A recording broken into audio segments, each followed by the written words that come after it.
உலகில் பெண் வர்க்கம் 100 கோடியாம், அதிலே நீ யாரடி? சருகாய் அன்பே நான் காத்திருக்கிறேன், எங்கே உன் காலடி? மணி சரி பார்த்து தினம் வழி பார்த்து இரு விழிகள் தேய்கிறேன்.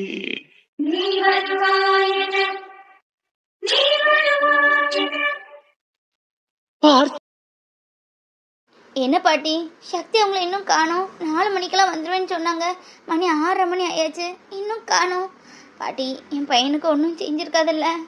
ஒருவேளை எதுவும் பொய் சொல்லியிருப்பாரா? எனக்கு பயமாக இருக்குது, திக்கு திக்குங்குது. எனக்கு அவனை பார்த்தே ஆகணும் பாட்டி. பாட்டி, ஃபோன் நேற்று ஒரு நம்பர்லேருந்து ஃபோன் பண்ணார்ல, அந்த நம்பருக்கு கொஞ்சம் ஃபோன் போட்டு பார்ப்போமா பாட்டி? எப்படியும் ஹாஸ்பிட்டல் நம்பராக தான் இருக்கும். அடிச்சு பார்த்தா அவர் இருந்தால் பேசுவார்ல. எனக்கு பயமாக இருக்குது. சரணை பார்க்கணும் பாட்டி. ஐஸ்வர்யா, உன் தவிப்பு எனக்கு புரியுதுமா. பிள்ளைக்கு ஒன்றும் செஞ்சிருக்காது. அவனா ஃபோன் போட்டு சொன்னான் பத்தியா? அப்படின்னா ஏதாவது ஃபோன் போட்டு வாங்கன்னு நம்ம கூப்பிட்டுருக்க மாட்டான். ஒன்றும் இல்லை, காய்ச்சல்னு சொல்லியிருப்பாங்க. காலையினால பனி விழுதுல கிளம்பியிருக்க மாட்டானா இருக்கும். கொஞ்சம் வெளிச்சம் வரட்டும்னு இருந்திருப்பான். இப்போ வந்துடுவான் கொஞ்ச நேரத்தில். நீ கவலைப்படாத, சும்மா பயந்துக்கிட்டே இருக்காத. பிள்ளைங்களுக்கு ஒன்றும் ஆகாது, காய்ச்சல் தான். அதான் டாக்டர் விளாவலியாக சொல்லியிருக்காங்களே, நல்ல சூடாக இருந்தனால பிள்ளை தாங்காமல் மயங்கிருச்சு அப்படின்ட்டு. இப்போ வந்துடுவான், ஒன்றும் கவலைப்படாத. ஒரு 1/2 மணி நேரம் கூட பார்ப்போம், அப்படி இல்லாட்டா ஃபோன் போட்டு பேசுவோம். என்னம்மா சாரு? சாரு, என்ன அப்படி பார்த்துட்டு இருக்க? என் கூடயே இருந்துக்கிறியா? இந்த பாட்டியும் தேலத்தையும் இருக்கேன். விடிஞ்சா போனா அடைஞ்சா பேசுறதுக்கு ஆறுதலுக்கும் ஆளுகளும் இல்லை. இந்த சக்தி இருக்கானே, காலையில் போனால் சாயந்தரம் வருவான், அப்புறம் போயிட்டு ராத்திரி வருவான். அது வர ஒட்டக்கத்தையா இந்த வீட்டுக்குள்ளத்தையும் கிடக்கணும். நீ வரையா பேச்சு துணைக்கி? இந்த பாட்டி உனக்கு எல்லாம் செஞ்சு கொடுப்பேன். முறுக்கு, சீடை, முந்திரி கொத்து. என்ன சிரிக்கத பாரு.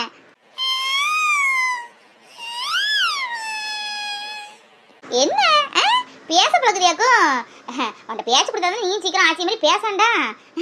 அப்பா சொல்லு, அப்பா, அம்மா, பாட்டி.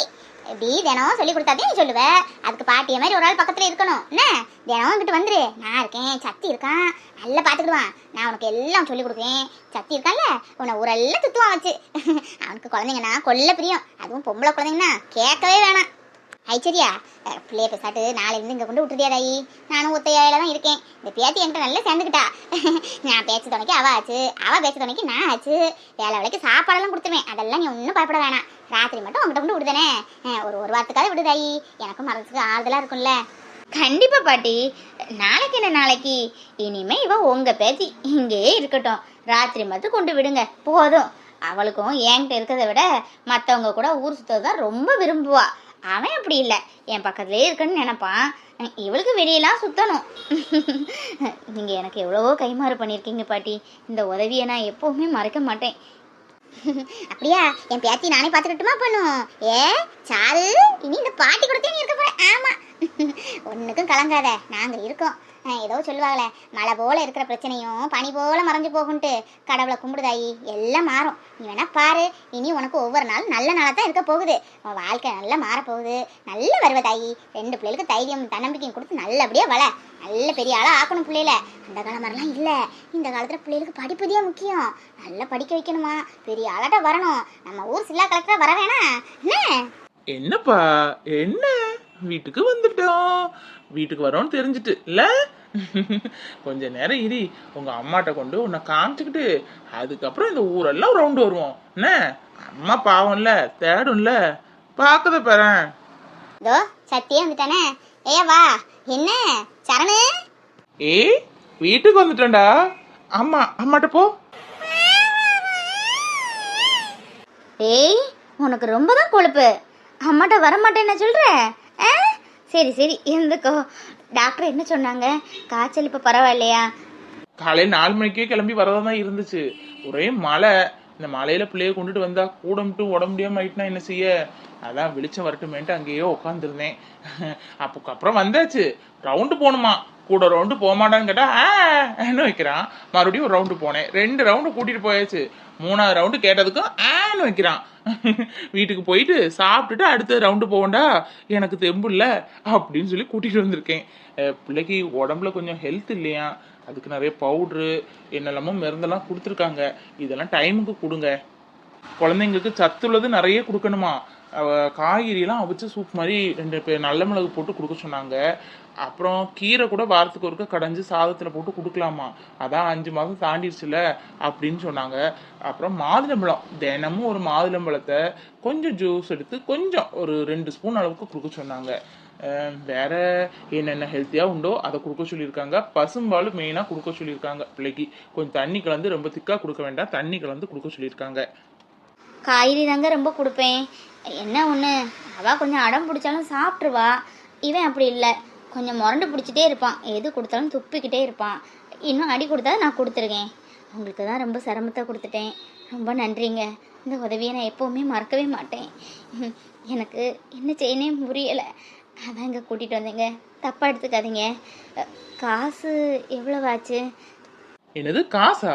காசு எவ்வளோ ஆகிட்டு போகுது, அது எது கேட்டுட்டு அதெல்லாம் விட்டு தள்ளுங்க. இங்கே பாருங்க, பிள்ளைய நல்லா பார்த்துக்கிடுங்க.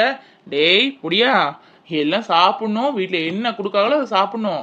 அப்போ தான் வெளியே ட்ரூட்ருலாம் உன்னை கூட்டிகிட்டு போவேன். என்ன நாங்கள் பிடிங்க, நான் குளிக்கணும், குளிச்சுட்டு அப்புறம் உன்னை ரவுண்டு கூப்பிட்டு போகிறேன். என்ன நல்ல பிள்ளைட்டும் அம்மாட்ட போவீங்களா? என்னடா என்ன என்னம்மா, அம்மா ரொம்ப பயம் கட்டிட்டேப்பா. பயந்து போனேன். பிள்ளைக்கு ஒன்றும் இல்லைல்லம்மா, சரியாயிட்டுல? என்னடா அங்கேயே பார்த்துட்டு இருக்க?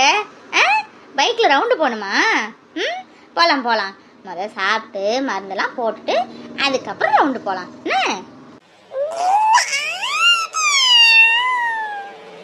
ஏய் என்ன சாருக்குட்டி, உன்னை தூக்கலேன்னு பார்க்குறியா? நான் குளிச்சுட்டு வரேன்டா தங்கம்.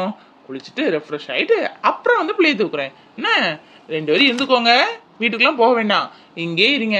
சாப்பிட்டு எடுத்து ராத்திரி போனால் போதும். இருங்க, அப்புறமா போகலாம். அப்பத்தாவுக்கும் துணையாக இருக்கும், பிள்ளைங்களும் இங்கே இருந்த மாதிரி இருக்கும்ல.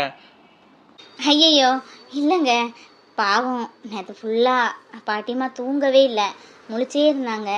என்னால் அவங்களுக்கு ரொம்ப சிரமம். ராத்திரி ஃபுல்லாக காஃபி குடிமா, டீ குடிமா, இட்லி சாப்பிட்றேன், தோசை சாப்பிட்றேன்னு 1 மணிக்கு ஒருக்க வந்து கேட்டுக்கிட்டே இருந்தாங்க. இவ வேற தூங்கலை, அவளை ஃபுல்லாக அவங்க தான் வச்சுருந்தாங்க. தூங்கட்டும், சாரு வேணா இங்கே இருக்கட்டும், அப்புறமா குளிப்பாட்டி கொண்டு விடுறேன். அவங்க என் கூட என் பேத்தியை பார்த்துக்கிறேன்னாங்க. அவங்க பேத்தியாச்சு, அவங்களாச்சு. நான் மத்தியானத்துக்கு அப்புறம் கொண்டு விடுறேன். ஐஸ்வர்யா, 2 குழந்தைய கூட நீங்கள் தாராளமாக விட்டுட்டு போங்க. ஒரு குழந்தைய பாட்டி பார்த்துக்கும், ஒருத்தனை நான் பார்த்துக்கிடுவேன். எனக்கு வீட்டிலேயே செவுத்த பார்த்துட்டு இருக்கணுங்கிறதுக்காக தான் நான் வெளியே போகிறேன். வீட்டில் குழந்தைங்க இருந்தால் நான் ஏன் போகிறேன்? குழந்தைய கூட அப்படியே விளையாண்டுட்டு அப்படியே டைம் ஸ்பெண்ட் பண்ணிட்டு ஜாலியாக இருக்கும்ல. அப்புறம் ஐஸ்வர்யா, உங்களுக்காக யாரும் இல்லைன்னு எப்பவும் நினைக்காதீங்க. உங்களுக்காக நான் இருக்கேன், இல்லை நாங்கள் இருக்கோம், சரியா? எந்த உதவினாலும் எப்போனாலும் நீங்கள் தயங்காமல் கேட்கலாம். உங்களுக்கு ஒரு நல்ல ஃப்ரெண்டாக எப்போவுமே நான் இருப்பேன். சரிங்க, அப்போ நாங்கள் போயிட்டு வரோம் பாட்டி. ஷோ விக்ரம் இன்னும் காணலையே. என் பிள்ளைனை கூட்டிகிட்டு வந்துடுவேன்னு சொன்னானே. கடவுளே, என் பிள்ளைக்கு மனசை மாற்றி கொடு. எப்படியாவது என் பையன் கூட வந்துடணும். என் பிள்ளை கடைசி வரை என் கூட இருந்துட்டு போட்டோம். அவள் வீட்டுக்காரர் வேண்டாம்னு இருந்துட்டு போட்டோம். நான் என் பிள்ளைய பார்த்துட்டு நல்லபடியாக இருந்துக்கிட மாட்டேன். விக்ரம் வேணால் தனி கொடுத்துன்னு வச்சிடலாம். அவளுக்கு இருக்க பிடிக்கலைனா என் பிள்ளை என் கூட எப்பவும் இருக்கட்டும். பேத்தியும் பேரன்னு வருவானே, அவங்க ஏதோ திருஷ்டி கழிச்ச மாதிரிலாம் வராங்க. ஒரு புது துணி எடுத்துகிட்டு வருவோமா? இப்போ எங்கே நேரம், நாளத்தி கலைக்கணும், சாப்பாடு பண்ணணும், சோத்தை வேற அடுப்பில் போட்டிருக்கேன், குழம்பு கறி வச்சாச்சு. சரி, விக்ரம் வரும்போது 2 புது துணியை எடுத்துகிட்டு வர சொல்லுவோம். கடவுளே, எத்தனை மட்டும் உனக்கு எடுத்திருப்பேன். என் பிள்ளைய என்கிட்ட கொண்டு ஒப்படைச்சிருன்னு நான் கூப்பிட்ட சத்தம் உன் காது கேட்டுட்டாப்பா. என் பிள்ளைய என்கிட்ட கொண்டு சேர்த்துரு. என் பிள்ளையாவே கடைசி வரை என் கூட இருந்துட்டு போட்டோம். கடவுளே, என் பிள்ளை வந்துடட்டுப்பா. என் பிள்ளையும் பேத்தியும் பேரும் நல்லபடியாக வந்துடட்டும். நான் பார்த்துக்கிறேன். ஒரு இட்லியை வச்சாது என் பிள்ளைய நான் பார்த்துக்கிட மாட்டேன். என்ன அம்மா, எனக்கு ஒரு வித்தியாசமா இருக்கு. எப்போ பாரு எதையாவது சொல்லி புலம்பிக்கிட்டு முகத்தையும் தூக்கி வச்சுக்கிட்டு அழுதுகிட்டு சோகப்பாட்டு பாடிக்கிட்டே இருக்கும். இன்னைக்கு என்ன அப்படியே பூத்த பூ மாதிரி வயசு ஃப்ரெஷ்ஷாக இருக்கு. அதுவும் வெளியே இருந்து பார்த்துக்கிட்டே இருக்கு. யாராவது கெஸ்ட் வராங்களா? நம்ம வீட்டுக்கு யார் கெஸ்ட் வர போகிறாங்க? சரி, யாரும் வந்துட்டு போட்டோம். அம்மா, என்னடி ஆஃபீஸுக்கு கிளம்பிட்டியா? சரி, வழக்கம் போல் இன்றைக்கும் கேண்டீன்லேயே சாப்பிட்ரு, சரியா? நான் சமையல் பண்ண கொஞ்சம் நேரம் ஆகும், போயிட்டு வா. இல்லைம்மா, நான் இனிமேல் ஆஃபீஸுக்கு போக வேண்டாம்னு நினச்சிருக்கேன். அப்படியா? சரி போ. அப்போ நிறைய பாத்திரம் கிடக்கு, பறக்கி போட்டு கழுவு. வேலைக்கு போகலன்னு சொல்கிறோம், என்ன ஏதுன்னு கேட்பாங்கன்னு பார்த்தா சரி பாத்திரத்தை போட்டு கழுவுன்னு சொல்கிறாங்க. பாத்திரம் கழுவுறதுக்கு நான் வீட்டில் உட்காந்துருக்கேன். ஐயோ, ஆழத்தி கலக்க மறந்துட்டேனே. சுண்ணாம்பு இல்லையே, சுண்ணாம்பெல்லாம் வாங்கினா தானே ஆழம் கலக்க முடியும். சரி, அதை ரெடி பண்ணி வைப்போம். என்ன ஆச்சு அம்மாக்கு இன்னைக்கு? ஹலோ காயு, சீக்கிரமா வா, நான் பார்க் பக்கத்துல நிக்கேன். சீக்கிரம், எமர்ஜென்சி வைக்கிறேன். ஹலோ ஹலோ, அது கடையில் வச்சுக்காரா? எமர்ஜென்சியா? என்னவா இருக்கும்? ஐயோ தெரியலையே, போய் பார்ப்போம். காயு, உன்னை பத்தி எனக்கு தெரியாதா? உன் மனசுல என்ன பத்தின ஒரு காதல் கொஞ்சோண்டு உன் மனசுக்குள்ள இருக்கு. ஆனா அந்த வெளியே காட்டாம இருக்கேன். இப்படிதான் எத்தனையோ மாட்டேன் என்ன சொல்லிட்டேன். ஆபீஸுக்கு நாளைல இருந்து வர மாட்டேன், இன்னையில இருந்து வர மாட்டேன்னு. அப்புறம் பார்த்தா அடுத்த நாளே வந்து நிப்ப. அது மாதிரி நீ வரதான் போற நாளைக்கு. ஏன் இப்ப நான் ஃபோன் பண்ணதுக்கு என்ன லவ் பண்றதா தான் இப்ப வருவேன். அப்படி நீ வரலைன்னா என்ன லவ் பண்றேன்னு அர்த்தம். இந்த சுகு வந்திருக்காளே, அவளை வச்சு காயுவை கடுப்பேத்தி காயு மனசு இருக்கிற லவ் வெளியே வர வைக்கலான்னு பார்த்தா ப்ரொப்போஸ் பண்ண மாதிரியே இல்லையே. எவ்வளவு தூரம் தான் கடுப்பேற்றுறது? நம்ம தான் இதுல கடுப்பாகிறோமே தவிர காயு கடுப்பான மாதிரியே இல்லையே. பாப்போம், லவ் வெளியே வராமையுமே போகுது. மாப்பிள்ளை தோரணையில் வந்து நிற்கிறாரு. ஒருவேளை இவருக்கும் சுகுக்கும் என்கேஜ்மெண்ட் ஏதாவது முடிஞ்சிருக்குமோ? அதை சொல்கிறதுக்காக தான் நம்மளை வர சொல்லியிருப்பாரோ? ஒன்றும் புரியலையே. நடந்தாலும் நடந்திருக்கலாம். ஏன்னா அவன் நிற்கிற ஃபாஸ்ட் அப்படிலாம் இருக்கு. ஐயோ கடவுளே, இவர் சுகுவை மட்டும் கல்யாணம் பண்ணிக்கவே கூடாது. கையில் பொக்கே வர வச்சிருக்காரு. கன்ஃபார்ம் என்கேஜ்மெண்ட் தான் இருக்குன்னு நினைக்கிறேன்.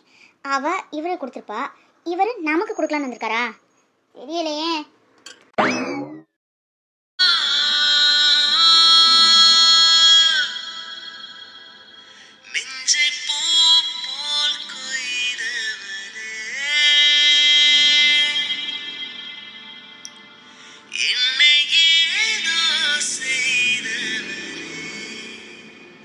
என்ன அமைதியா நின்று என்ன சைட் அடிச்சிருக்க மாதிரி இருக்கு?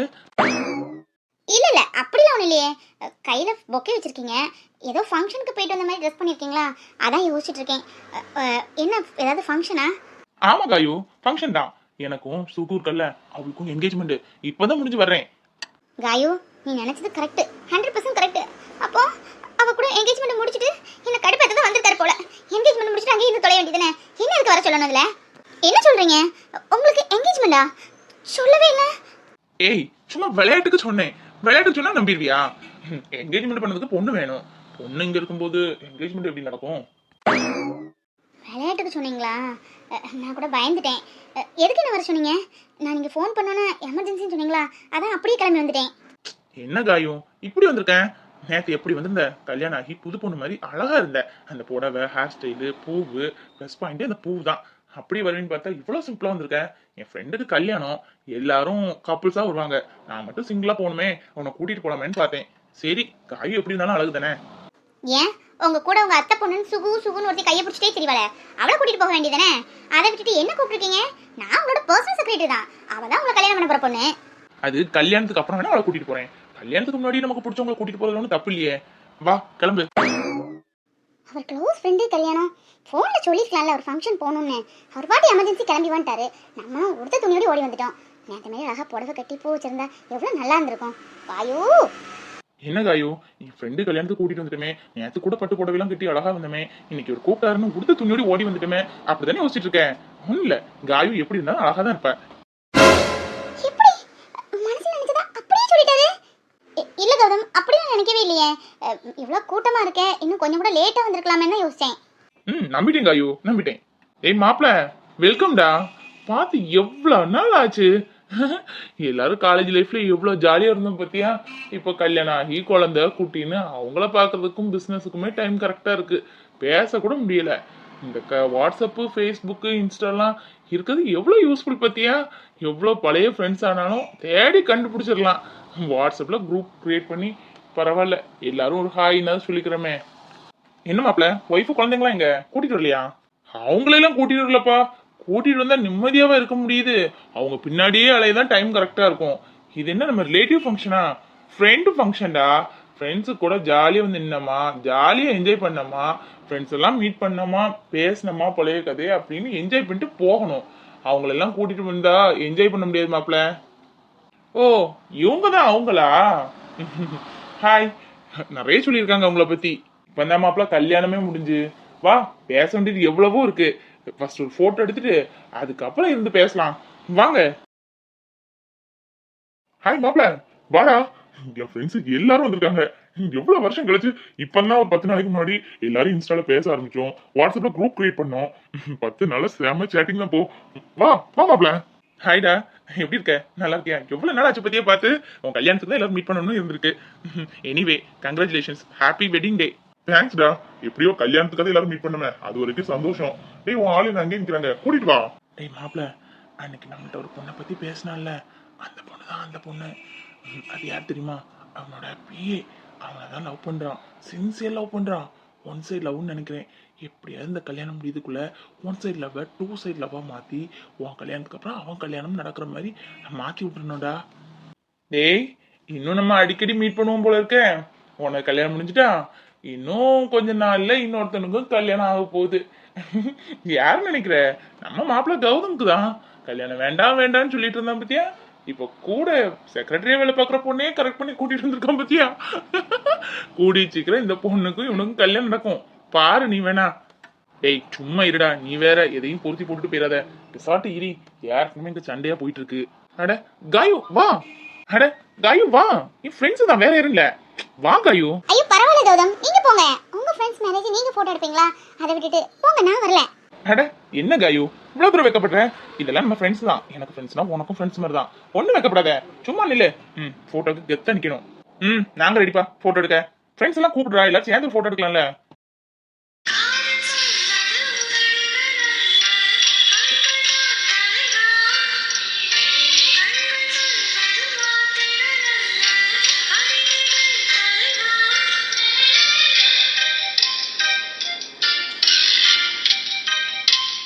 இல்ல மாப்ள, கப்புள்ஸ் தான் எடுக்கலாம், அதுக்கப்புறம் ஃப்ரெண்ட்ஸ் எல்லாம் சேர்ந்து எடுக்கலாம்.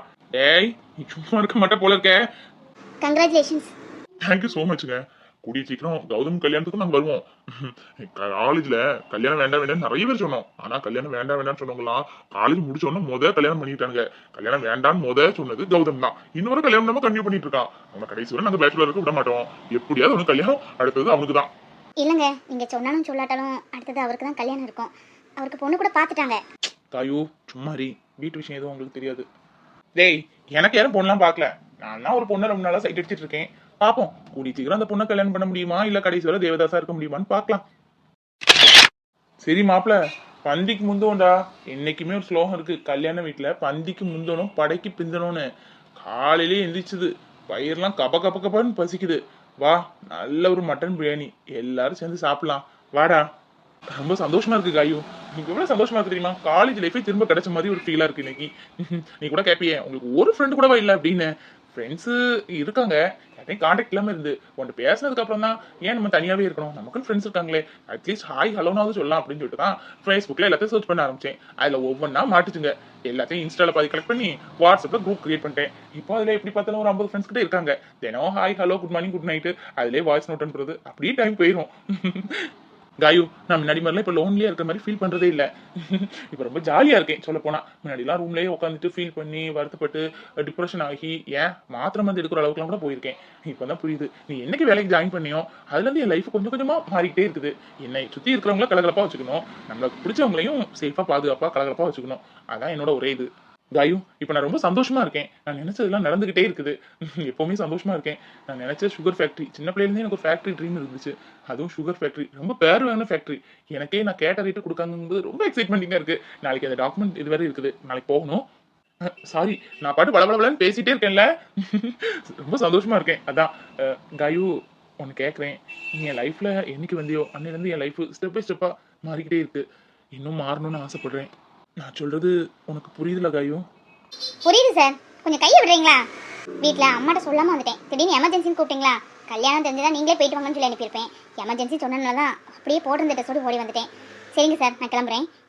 பிரியா, உன்னை எவ்வளவு தூரம் நான் சின்சியரா லவ் பண்ணேன் தெரியுமா? ஒன் சைடு லவ் என்னைக்குமே ஃபெயிலியர் தான். என் லவ்வும் அப்படிதான். உனக்கு ஏத்த ஜோடி அவன் கிடையாது. நான் மட்டும் இன்னைக்கு இந்த கல்யாணத்துக்கு வந்திருந்தா சத்தியமா உனக்கும் எனக்கும் கல்யாணம் ஆயிருக்கும். அவன் கூட உன்னை என்னால பார்க்க முடியல பிரியா. என் லைஃபே டோட்டல் டேமேஜ் ஆயிட்டு தெரியுமா? அதுக்கு நீ காரணம் இல்ல, நான் தான் காரணம். நானே தான் காரணம். அன்னைக்கு மட்டும் வந்திருந்தா என் லைஃபே மாறி இருக்கும்ல. நான் விரும்பின பொண்ணே கல்யாணம் பண்ணிருப்பேன்ல. பிரியா, இந்த பிரியாவுக்கு டேவிட் தான் நான் காலேஜில் நினைச்சிருந்தேன். ஆனா நீ சுஜின் இருந்தனாலதான் என் லவ் உன்ட்டு சொல்லாமே போயிட்டேன். சொல்லியிருந்தா கூட ஒருவேளை உனக்கும் எனக்கும் கல்யாணம் ஆயிருக்குமோ என்னவோ. எல்லாம் முடிஞ்சு போச்சு. முடிஞ்சு போனது பேசி எந்த புண்ணியமும் இல்லதான். இருந்தாலும் மனசானது அப்படி தவிக்குது. நீ விரும்பினவனே நீயும் கல்யாணம் பண்ணல, நான் விரும்பின பொண்ணே என்னால கல்யாணம் பண்ண முடியல. ஆனா கடவுளோட விளையாட்டை பத்தியா? பிடிக்காதவங்களுக்கு பிடிக்காதவங்க கூட கல்யாணத்தை பண்ணி இப்படி ஒரு விளையாட்டை விளையாடுறாரு. டேவிட் சொன்னது சரிதான். எனக்குமே பிடிச்சவங்க கூட தான் கல்யாணம் பண்ணணும். அப்பதான் வாழ்க்கை நல்லா இருக்கும். இங்க பாரு, நான் இந்த விக்ரமை எவ்வளவு தூரம் புரிஞ்சுக்க ட்ரை பண்ணாலும் ஏன் அவன் என்னை புரிஞ்சுக்கவே மாட்டேங்கிறான்? அவனுக்காக அவங்க வீட்டில் போய் நான் கஷ்டப்படுறேன். அவங்க அம்மாவுக்கு கிச்சனில் ஹெல்ப் பண்ணுறேன்.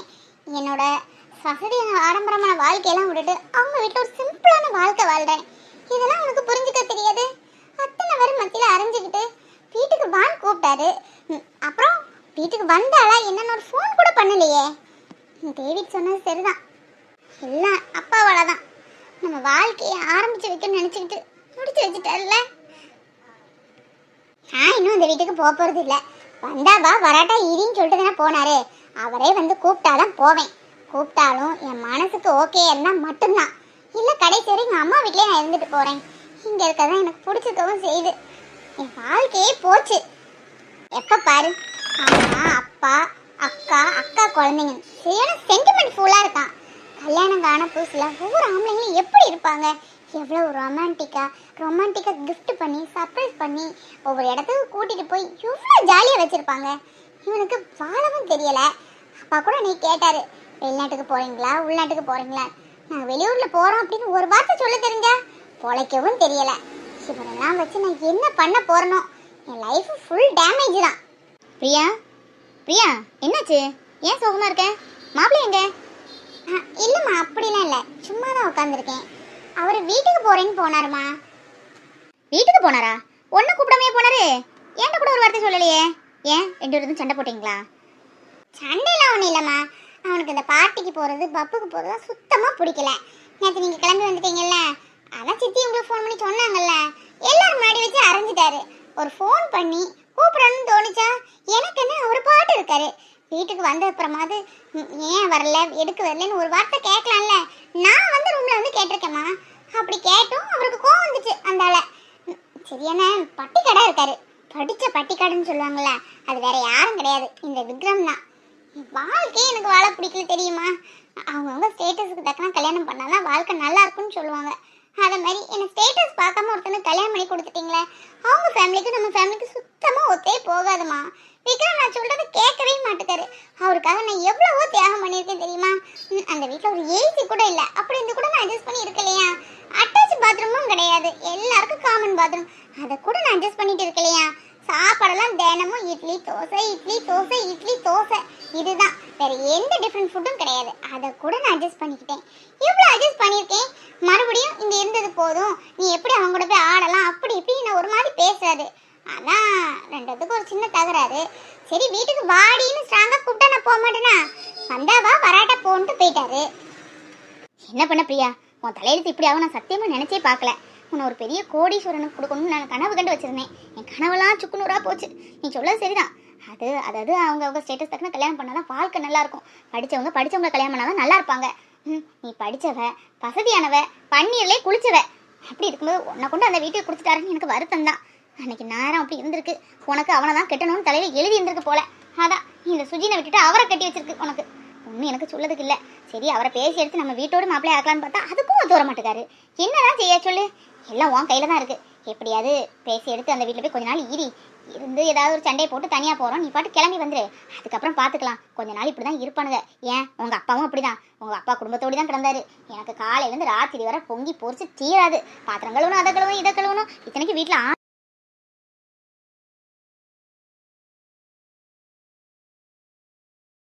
முடியல. என்னால் வீட்டு வேலையெல்லாம் பார்க்க முடியாது. நான் பாட்டு கிளம்பி வந்துட்டேன். அப்படி இங்கே தனியாக செட்டில் ஆனதுதான். இங்கே பாரு பிரியா, நீ எங்கேயும் போக வேண்டாம். இங்கே ஏறி அவராக வந்து கூட்டிகிட்டு போகட்டும், அதுக்கப்புறம் போ. இந்த பிரியா, உனக்கு பிடிக்குன்னு பாதாம் பால் போட்டேன், குடிச்சிட்டு இங்கே இருக்கிறத சந்தோஷமாக இரி. ஒன்றும் கவலைப்படாத. உன் புருஷன் குடி சீக்கிரம் மாறுவார். இல்லை மாற்ற வைப்போம்.